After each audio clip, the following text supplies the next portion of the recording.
I'm Corinne Hiramoto, Senior Asset Manager with James Campbell Company and the 2020 BOMA Hawaii Program Chair. Thank you for joining us today for our BOMA Hawaii Frontline Heroes webinar. At this time, we would like to recognize our 2020 BOMA Hawaii Platinum sponsors, ABM, Belfour Property Restoration, Interstate Hawaii, MD Restoration, Pacific Rim Glass Tinting, Premier Restoration Hawaii, and SP Plus. Mahalo to all our sponsors for their support.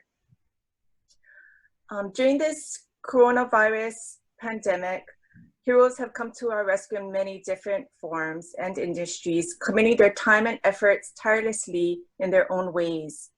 Our presenters today are extremely humble and do not see themselves as heroes, but they sure are in our eyes. They are the ones navigating their teams through these unprecedented times. Whether it's training staff on new procedures, reassuring their clients and tenants of the precautions taken to make their properties safer, or even placing the right sign in the right location, they're the ones that made all this magic happen. Our first presenter today is Sandra Balazzo Faticelli, General Manager with Madison Marquette, managing the Class A downtown office building Pacific Guardian Center. Sandra moved to Hawaii in 2007 to take over as Operations Manager at Pacific Guardian Center and served as General Manager of Elite Place before returning to Pacific Guardian Center. Before moving to Hawaii, Sandra was with Shorenston Properties and then Cushman & Wakefield International, managing 425 Market Street in San Francisco, California. Sandra has been an active BOMA Hawaii member since 2007 and served as our 2017 president. When asked what is something that Sandra missed and looks forward to doing once things reopen, she immediately and enthusiastically said UH baseball. For those who don't know, Sandra's husband, Carl, is a coach for the UH baseball team. So go Warriors. Sandra Balazzo Faticelli. Our next presenter is Erin Dayanan, Vice President of Property Management with Pacific Property Group. Erin is responsible for a portfolio of commercial mixed Hawaii use properties. Her duties include all aspects of building management, overseeing building projects, negotiating leases and contracts, budget maintenance, and creating strong tenant relations. Erin is an active member of BOMA Hawaii. She just completed her tenure as our 2019 president and is currently a member with the Emerging Professional Committee for BOMA International. When asked what is something that Erin looks forward to doing as more things get reopened, she said visiting her best friend who recently obtained his pilot license in Vegas and offered to take their whole group of friends to Arizona to spend a weekend in Sedona. Erin Dayanan. Our third presenter is Ahmad Tajva, Director of Building Operations and Engineering at Kahala Nui Life Plan Community. Ahmad has been with Kahala Nui for over 5 years and has held various positions such as Process and Chief Engineering with the sugar industry and Chief Engineer for Refrigeration and Warehousing Company. Ahmad currently serves as Director on the BOMA Hawaii 2020 board. When asked what is something that Ahmad missed and looks forward to when things get reopened, he said going to the gym and working out. Ahmad is very passionate about his daily workouts, so I know how much he's missed that. Ahmad Tajva. Welcome to all our presenters, and we want to go ahead and start this and turn it over to Sandra. Thank you, Sandra. Thank you, Corinne. Hello, everyone. I'd like to say thank you before I forget for all your for the time that you are putting in, and of course your interest in the subject matter that we are discussing, because obviously there is a lot of information out there, and you have to kind of determine what is true and what are rumors, and so just make sure that one of the starting point here is to make sure we look at the right sources and follow the correct procedures. When the order came for businesses to close in Honolulu or Oahu, fortunately or unfortunately, however you look at it, Pacific Guardian Center is a property that did not require to close. We did not close our buildings or shut down because a lot of our tenants were listed in the order as exempt or allowed to continue working. They are essential business or offer essential services. But what we did do is we had to stop some of the things that we offer tenants in our building. The first one would be our building amenities. Until further notice, we informed the tenants that we had to make some changes that will affect the building amenities. And I just listed a few here. The conference center, we did determine that we can open it. We had a big enough space, combining 3 rooms to 1. We did limit the arrangement to allow for only 10 people at a time. So it looks like one 6-foot table will only sit 1 person, and that's how it's arranged in our conference center. The reservation is limited to only 1 per user per day. We wanted to ensure that we had time to disinfect for every use. The concierge desk that we have in our ground floor lobby was closed, and it will remain closed until further notice. All the calls and inquiries about concierge services were routed to the building management office. The parking garage remained open because we have a lot of tenants that are, again, essential, so they had access to the garage 24/7. But for the public, we reduced the hours from 8 a.m. to 5 p.m. For Valley's service, we also terminated that until further notice. This is a complimentary service that we provided for guests and visitors. The cafes and restaurants, actually, this has changed. Of course, seating in the restaurants are now allowed, but we did have only 1 of 4 food providers that decided that they will sit or seat people. The rest are still going on takeaways or delivery. The other reminders that we sent to visitors or to our tenants is to remind their visitors, what building and what suite number they are in. Not only does it minimize the time that the visitors are here looking around, but that it also discourages them from looking up information in our directory, because it was also discouraged to touch the electronic directory. Again, less contact as possible. The courtyard furniture were set up also to allow for proper social distancing. We actually at one time removed all the chairs, and then once we separated the tables for the 6 feet distancing, then we added the chairs. Elevator passengers was also limited to 3 people maximum. We'll have more pictures of this in the later slides. Tenants were also asked to adhere to proper social distancing. And of course, signage is never enough. We have signage everywhere. And the 3 building lobbies, if you don't know Pacific Garden Center, we have 2 towers, Malka and Mackay, and then we have the Dillingham Transportation Building. So all 3 lobbies were set up when we had one-way traffic, exit and entry only traffic. And then we had signage everywhere. And then that allowed for the social distancing and of course the wearing of masks. In the next slide, we also informed the tenant of our enhanced cleaning. And that would be, of course, this cannot happen without the vendors who are also well informed and ready to respond to our needs. The following were some of the protocols we had. Some of this we already had in place, so it was not difficult to make sure that we, again, limit contact. We had touch-free hand sanitizer dispensers in the lobbies. That's actually in place all year round for us. Restrooms were equipped with touch-free flushometers, fixtures were all touch-free, again, in place already before the COVID or the pandemic. Hand washing signage were posted in all common area restrooms and in our elevator screens, and again, signage in all the common areas.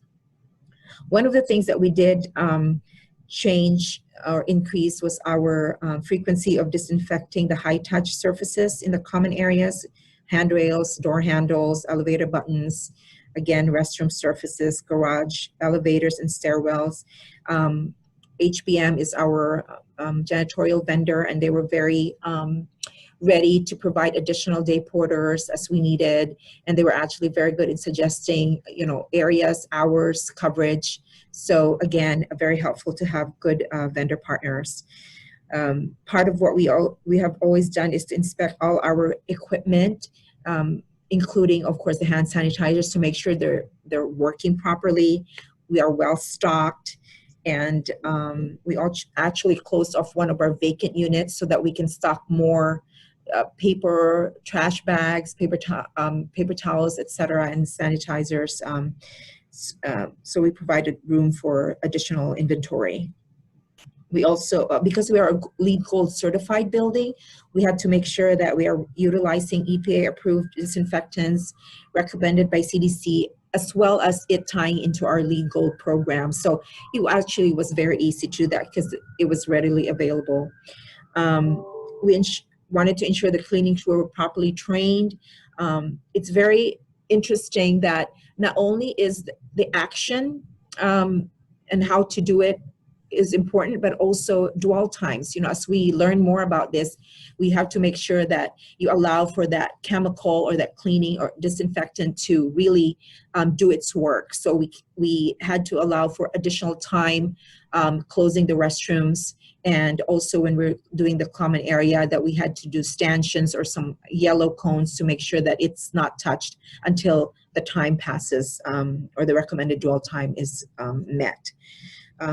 Our tower mechanical rooms are equipped with sterile air UVC lamps, which prevents and eliminates the buildup of any type of organic material on the system's drain pipes, and ductwork, which kills pathogens and other microorganisms.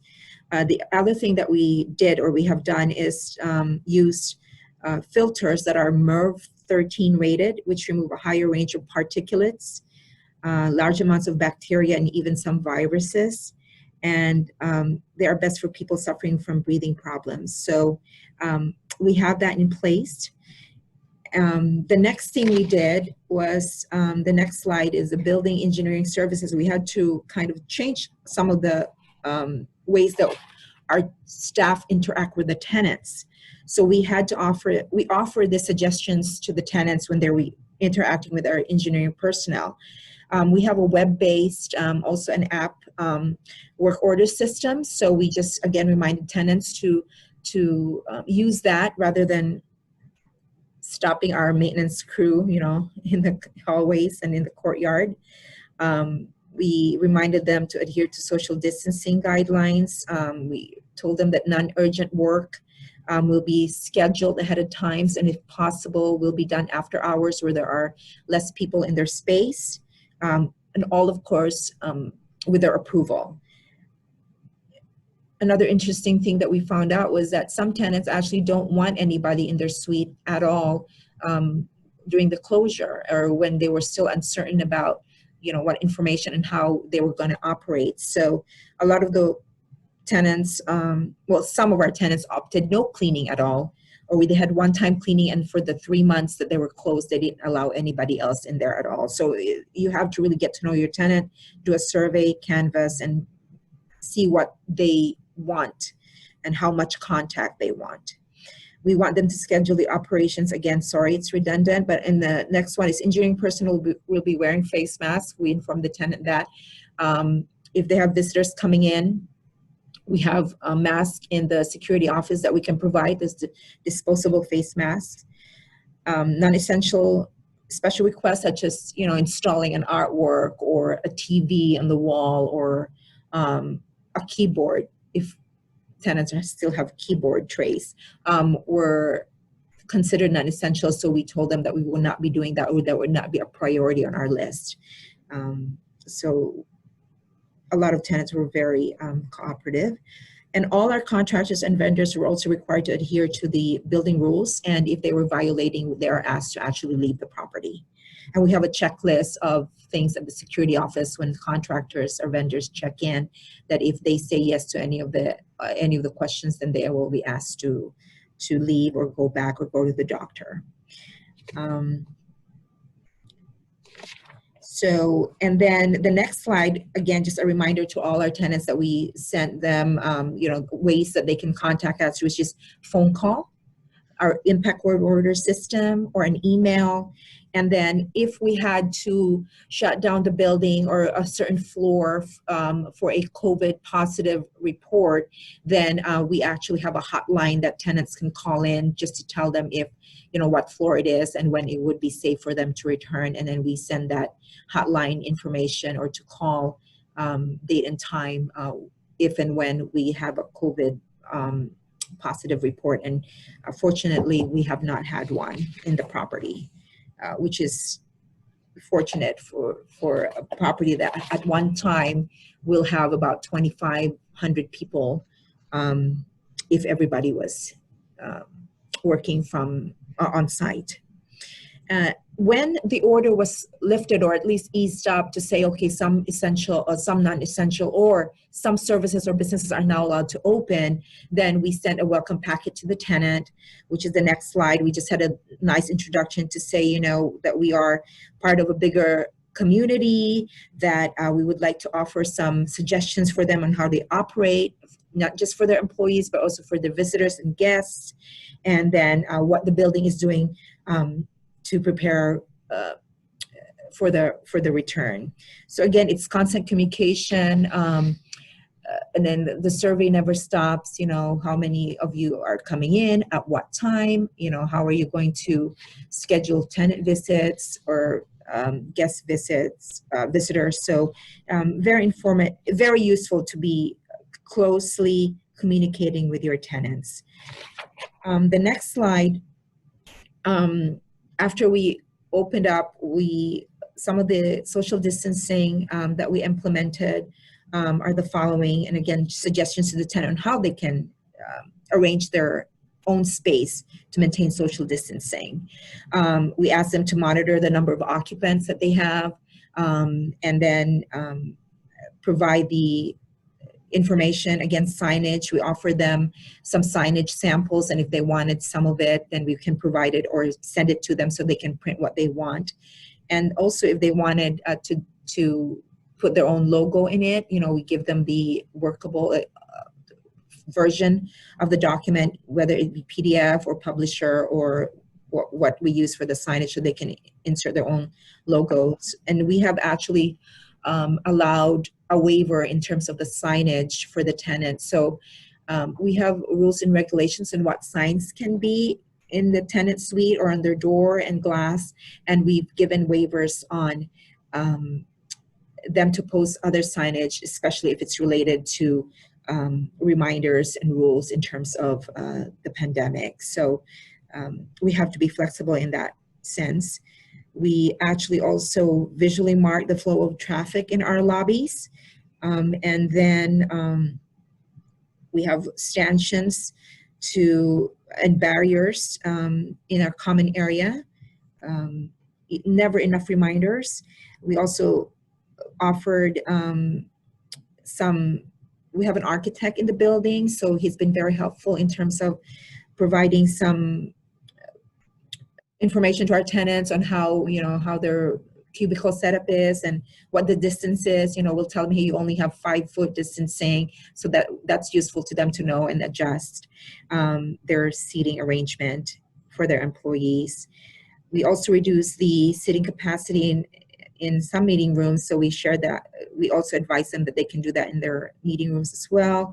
And then again, just a reminder that they also need to train their employees and limit face-to-face interactions in their own space, and also providing simple things such as, maybe not sharing kitchenwares.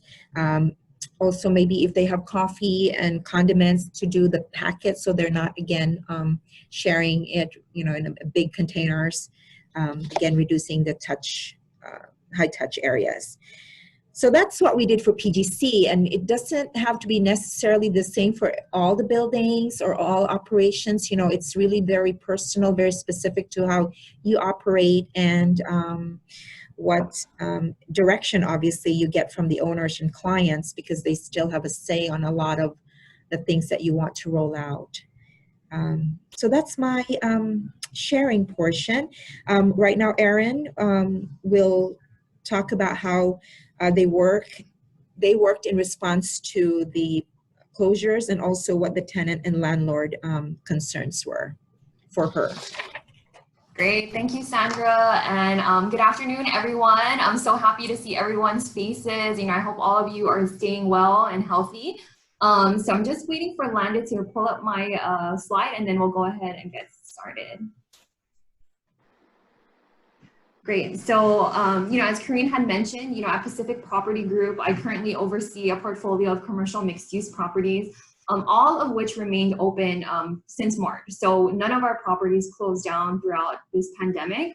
Every day, it really continues to be a daily learning experience, requiring all hands on deck to really fight this once in a lifetime, pandemic that we're all facing.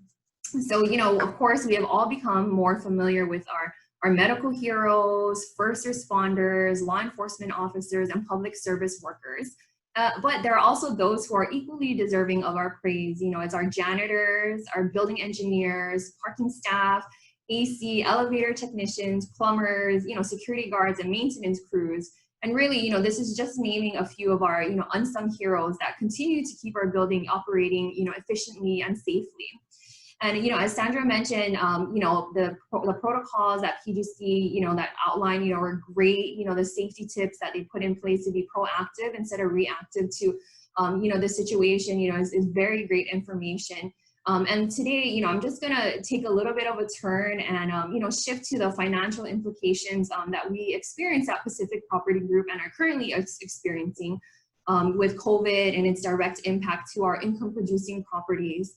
So, we have a range of clients, ranging from institutional landlords to developers, local investors to high net worth clientele whose income stream, was unexpectedly severed by this pandemic.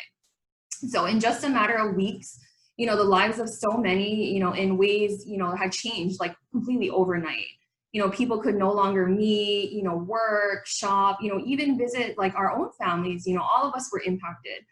So the world, moved very rapidly into business as usual to cautiously, navigating through unknown territory. So at the end of April, we really started to feel the effects with COVID mounting for rent reliefs, along with numerous phone calls and emails from tenants. One of our clients, he also had the ominous foresight, summing up COVID in just 4 words. He said, "This is survival mode." And many tenants, struggled to make their lease payments, deferment and abatement became words of the day, as we worked rapidly to figure out to whom they would be applied to and to how much. And majority of our tenants, majority of our clients, they agreed to do, deferrals or opted for some type of rent relief, including abatement, rent reduction, application of security deposits, or sometimes a combination of all of these. And in some cases, extending the term of the lease to offset various concessions.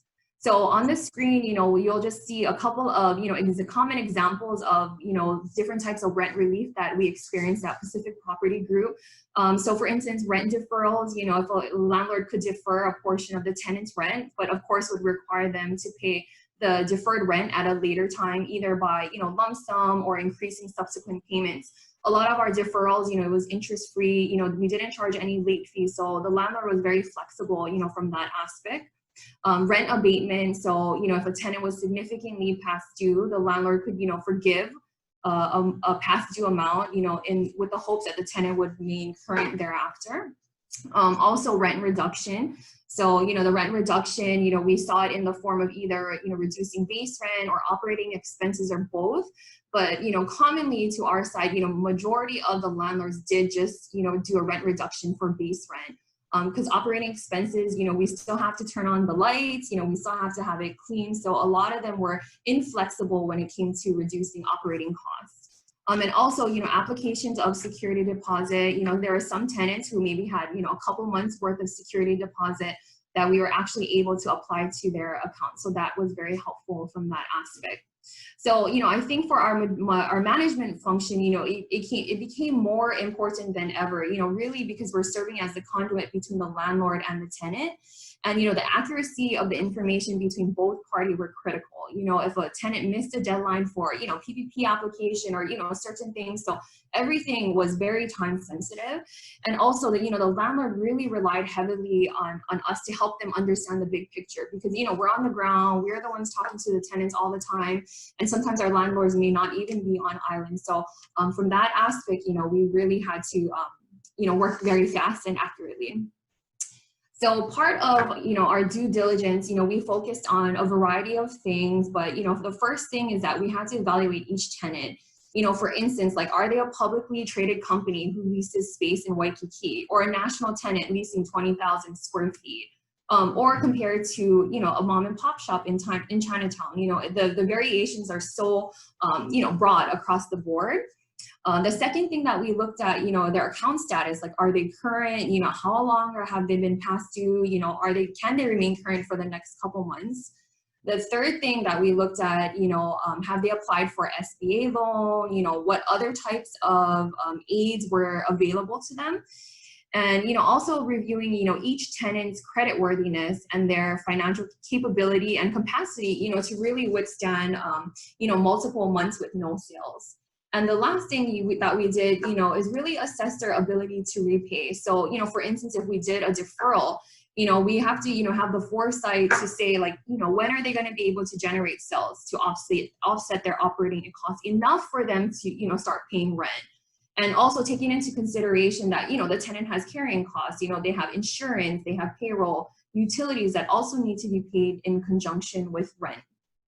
So, you know, through our due diligence process, you know, majority of our tenants, you know, they did receive PPP along with a one-time abatement or deferral from the landlord. And the deferral, you know, packages that we saw were like 6 to 12 months repayment over a certain time. And then also, as I mentioned previously, it was interest-free.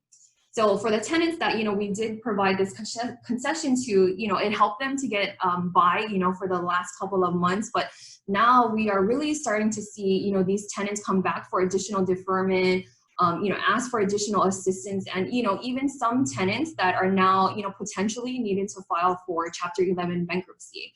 So, you know, it's a broad across the board, but we're really trying to work with our tenants, you know, to get them through this pandemic.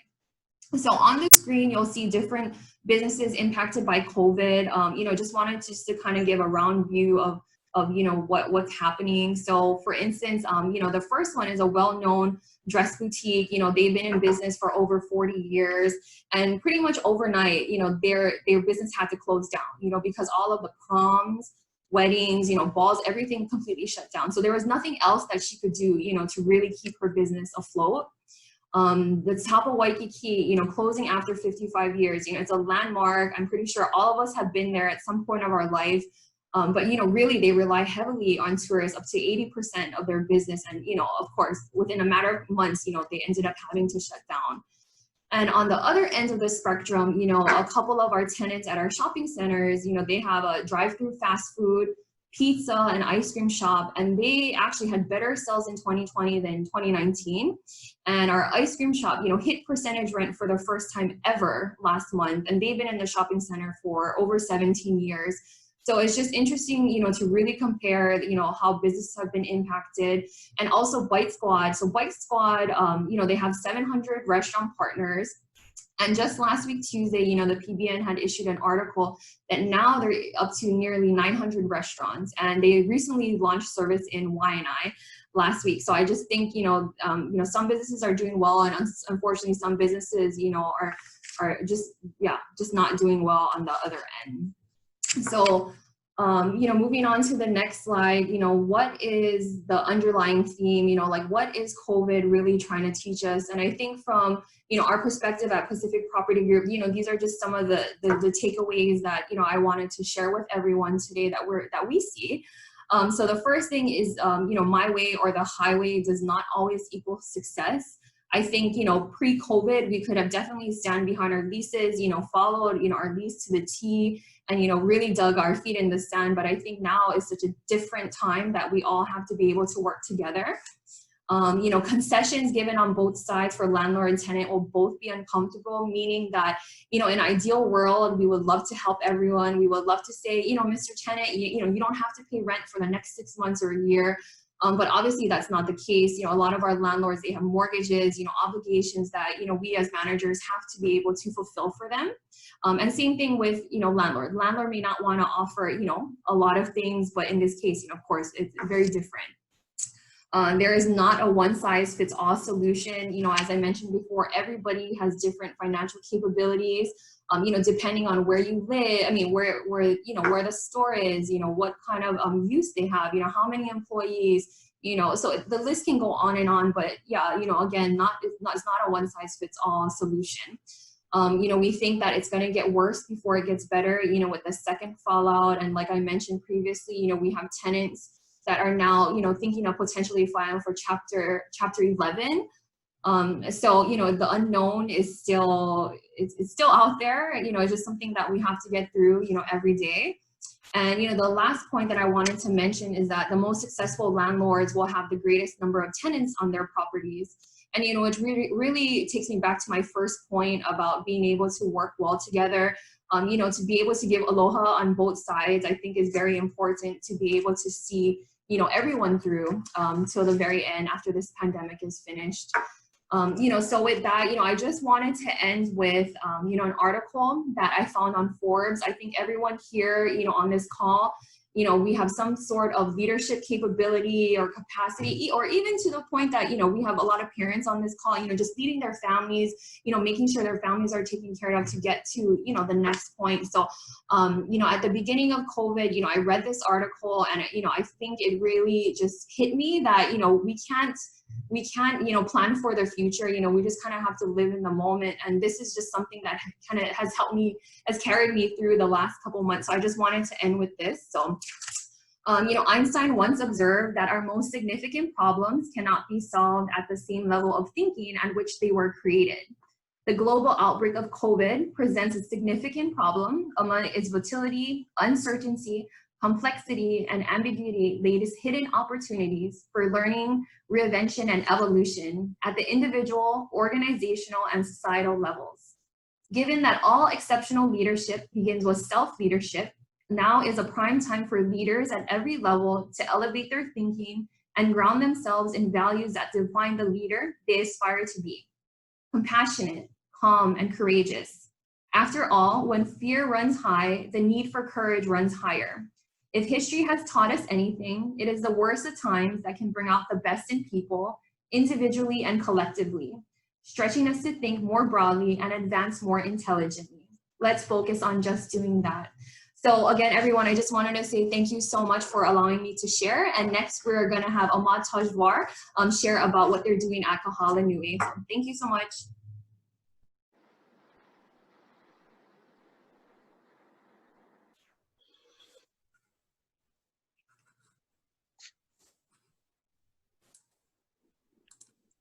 Sorry, I'm just getting started. Hello, everyone.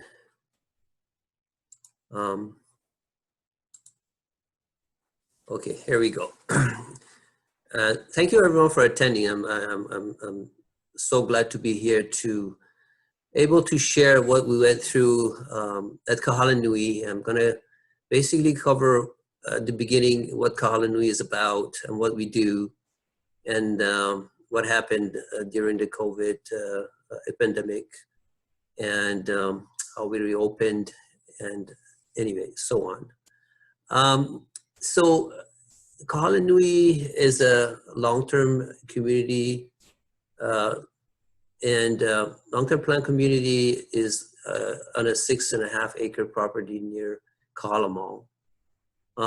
We have two types of settings: independent living with 270 rooms, a total of 345 residents. Hiolani Care Center hosts and houses 113 patient care units with a total of 123 residents at the moment. So we have a total of 468 residents. On top of that, you add another 350 employees and associates. So we have a grand total of 818 people in the facility at any time. Before I go on, and I sit before you, and I'm being introduced as a hero and all that, and And I want to repeat and echo what Aaron said, and really these other 350 of them, American Medical Directors Association, AMDA, University of Hawaii, USERA, and Association of Professionals in Infection Control and Epidemiology. So these are the resources, and that's not all of them, it's just some of the resources that we have to delve into to get helps from, follow their guidance.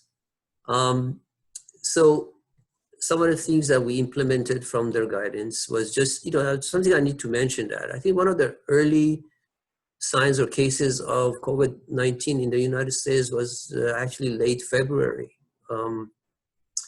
And as you can see in this sign, as early as early March, we started implementing things that needed to be done to protect the community.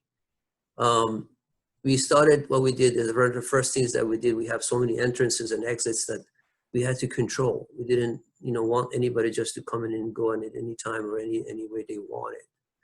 So we controlled and we kind of narrowed down the entrances only to 2 entrances. And they were manned, and there were stations, and people were being temperatures that I will cover later. So employees and residents, they only could come and go through 2 entrances and exits. Other things that we had to do was, actually control who's coming in, what condition they're coming in. Criteria for building entrance was basically cut down to nothing. Only employees and associates could come in. Visitations, including family members and friends, which is really, really hard decision, especially in our settings. You have elderly residents who totally rely on their family, even for deliveries, even for their goods and everyday needs. So all of a sudden you're telling them, okay, you can't enter, you can't visit anybody, and you can't, deal with anything. So that's really, really hard, but it was for better. And you're telling the residents, do not leave the community. And again, we have a large community, and that's controlling that was also a task. Actions taken to protect the community was, when I talked about that earlier. The only people that are entering the community were the associates. They had to be temperature checked. There were some questions to be answered. Basic questions such as, are you feeling sick, or, that kind of good stuff. The community had to basically close down all the, amenities and the services that I talked about earlier. The spa, media room, game room closed, library closed, pool, jacuzzi, aqua classes closed, dining rooms closed, transportation restricted to only medical appointments. Routine maintenance, and I think Sandra talked about this earlier, routine maintenance into the residence rooms and tenants was basically halted. Nothing was done in the residence room unless it was emergency. Housekeeping had to continue with a lot of more cleaning. They had a task on their hands, a lot more sanitization all around. You have all kinds of elevators that they have to, in the commons, they had to sanitize. The only contractors that were allowed were only to do maintenance on emergency equipment, fire alarms and elevators as such. One of the other things that we did, was everybody, including our residents, had to wear masks while they're walking around. This is my maintenance crew. These guys are my heroes, definitely. We all have matching masks. But anyway, masking was important. People in the, in the dining, in the kitchen, how hard it is in the kitchen to work with. You had to wear a mask. When you close everything pretty much down, with the amenities and, the services that we provided, we basically operated like a small town. We had a bus system, we had our restaurants, we have, our gyms and, our hair salons and all that. We're like a small town, all of a sudden it closes down. And you're going to tell the population, okay, you cannot go to a dining room to eat. So how are you going to deal with that? How are you going to feed the population? Our but the way we did it was the food servers, we have a whole bunch of those people that help us with the dining. They became food delivery people. All of a sudden eating in fine china became eating out of a disposable clamshell, containers, where our residents could select from a menu that was handed out or posted the day before. Yeah, room delivery foods. When you tell people do not leave your room and you cannot have any visitors visiting, how are they going to get their essential needs? How are they going to get their everyday goods? That's something that you had to deal with. Shopping from, essential goods from the stores became ordering from a list of essential items. That really totally. Last email, this is the emails regarding, and I got the call last night at midnight. So. Am I the only one hearing this, or? Anyway, thank you. So, essential goods, just a small list of milk, eggs, bread, soap, paper products, etc. was purchased by Kahal Nui ahead of time, stored, and the residents could select from the list to be delivered to their rooms. We had volunteers to do that. What do you do when you tell a person do not leave, they still have medications to take, so we had to get our concierge service or resident services to go and pick up people's medicines from pharmacies and deliver it to their doors. So this trend continues for a whole 3 months, and we were told that things are getting better, the numbers are decreasing, and you can slowly reopen. Reopening for us was, and it still is, very, very, very slow. We have to be very, very cautious. Residents were basically allowed to go out strictly to follow PPEs and social distancing. Limited shopping were allowed. Golfing was allowed. Still no visitors allowed in the residences' rooms because we didn't know, we didn't have any control. But we had designated areas for them to visit their families. Again, social distancing and PPEs. In fact, I think that's just my understanding. I think that people were more kind of excited to go golfing and having their people visit them. So golfing was important for them. Yes, the residents could still order food delivered to their rooms. Or as you can see, there was distances in between dining tables that they could eat also at the dining with reservation, and the basic necessities could still be delivered to their doors by their choice if they wanted to. Hair salons and spas opened. Some activities resumed. The use of pool and jacuzzi by appointments, only 2 people at a time. The use of the fitness center by appointments, only 2 people at a time. Exercise classes, sign up, limited capacity.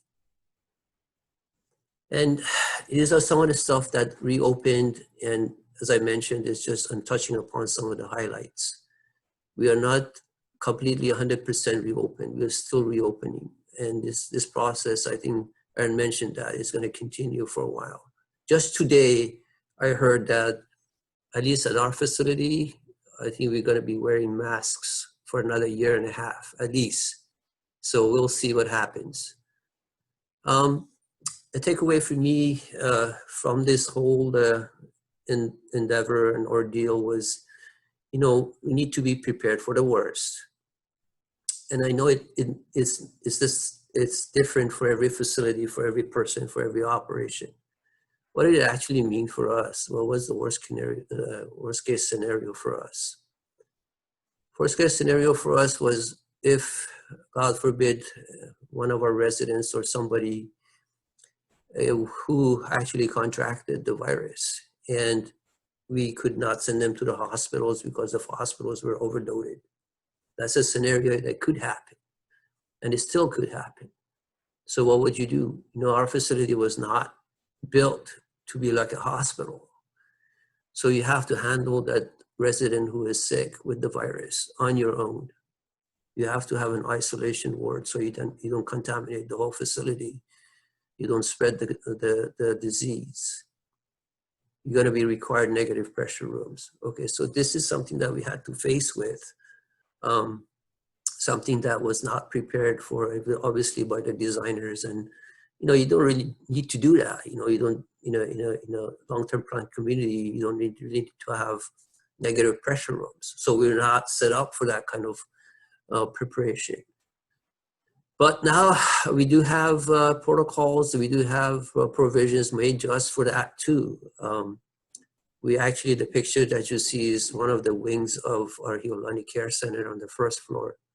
That's going to be designated to be an isolation ward. If need be, we can isolate it through, by putting zip tied type of isolation plastic, and we'll be implementing negative pressure in the rooms. So I'm just going to close it with this thing that says, whatever you do, don't forget to have fun. Mental well-being is as important as physical well-being. And I totally mean that. And I think, a couple of months, even maybe 2.5 months into the, this whole ordeal, we had a meeting, and this was basically the topic of our meeting. How are you going to, despite all the stresses that's upon you, how are you going to kick back? How are you going to relax? How are you going to have some fun?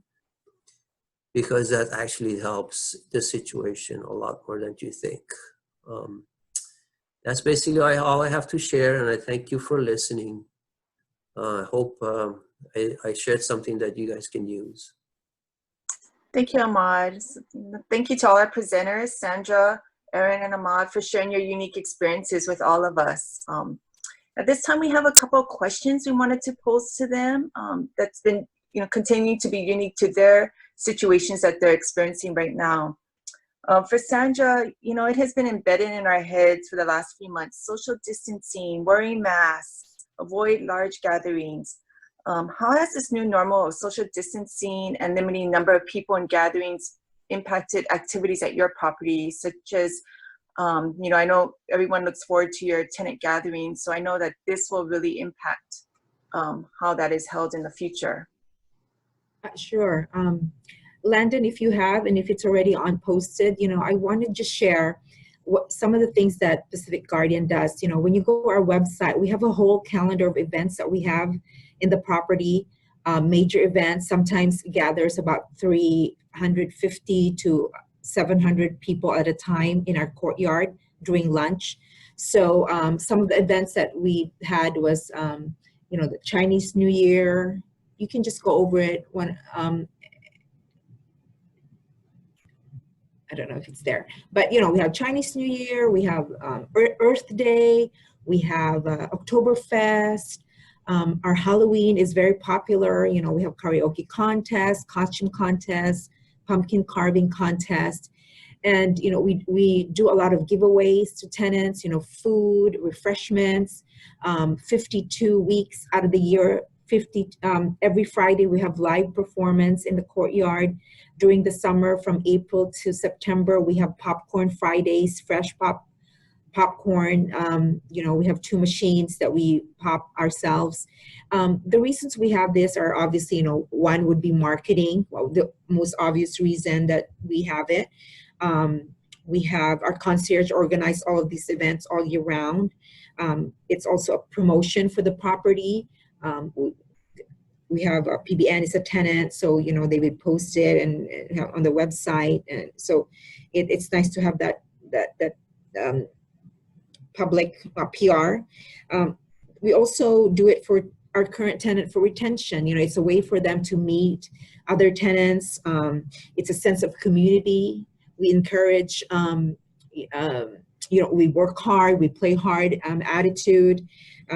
We use these events to facilitate introductions between tenants, new tenants and current tenants, the introductions, and then also to maintain the contact. If we do it every Friday, they have, dates that they can meet in the courtyard. And a lot of our tenants actually have done business or started business or continue to do business with each other from these events when they are introduced and they happen to talk and maintain the relationships to our events. Obviously, since the closures, what you see now in all of the lobbies are just our signs, our stanchions, you know, the LCD screen next to the security office have slides about stopping the spread of COVID-19. The next slide will show that, you know, our concierge is closed. We don't have performances anymore. We sell movie tickets. We don't sell movie tickets anymore because, you know, nobody goes to the cinema anymore. But what we have constantly there in our LCD slides are our frontline workers, you know, HBM, security services 24/7. We have not stopped it. Our housekeeping services, you know, again, enhanced. They actually do more cleaning now than ever. So we thank them. The next would be our parking services. Again, even if our reduced hours, we have the same number of tenants that come here 24/7. And also our engineering, we have not let go of any engineering. What we did do was stagger their schedule. So 5 days went to 7 days. The hours are staggered wherein they start earlier, and then the second shifts comes in the afternoon, and then they work through late in the night until 10 to maintain all our systems. Because again, we have essential tenants and businesses we had to provide for them. Sorry, dry throat. And then of course our maintenance crew, who you know, we cannot do without them. So these are just and of course, the last one would be my staff. You know, again, everybody is here. We cannot function without them. We experience the same type of requests as errands, clients, and tenants and landlords, you know, in terms of rent deferral. So we're constantly on the phone, emails, and we've resorted to a lot of, you know, docu-signing and things like that with our leases, which we did before, but even more so now. And a lot of our meetings, we have weekly meetings, 3 meetings every week that are now done through GoToMeeting, and quick huddles are done on quick Zoom meetings. So we rotate our staff right now in the building management office. So half is here and the other half, and every week we rotate. So, but I think most of them do want to be on site. So if they press me, which a couple have, so now they are working here full-time now and not rotating. So they just want to be here. So that's really good. And we're very happy that we have a solid team, and we couldn't have done it without our vendor partners. Thank you, Sandra. We're running out of time, so we're gonna just kind of close this up quickly, but did want to ask, how about a question for Ahmad? As an essential worker, you know, you continue to go to the office every day. What type of precautions did you take when you arrived home each night to protect those that you live with from potentially catching the virus? Ahmad, you're on mute. Yes, I was. Thank you, Corinne. Yeah, I mean, I'm going to go on a personal level here. If you know me, I'm an outdoorsy kind of person. I don't like to be indoors, and, you know, even on weekends, if I'm home, I'm going to be outside doing something. So you tell a person, you know, go home and stay home, and, you know, it didn't really sit well with me, but nevertheless, I had to do it. On a personal level, I have my mother and father-in-law who don't live with us were kind of like not listening to the protocols. They were not following the PPEs and those social distancing and all that. So my wife decided that they're going to move in with us for the duration, and they're 84 and 85 years old. So here I was, you know, I'm going from a place that is residential for elderly to a house that's going to be also people who are also vulnerable. So my being careful continued, not only going, you know, during the work time, but also being at home. Their protection was also as important.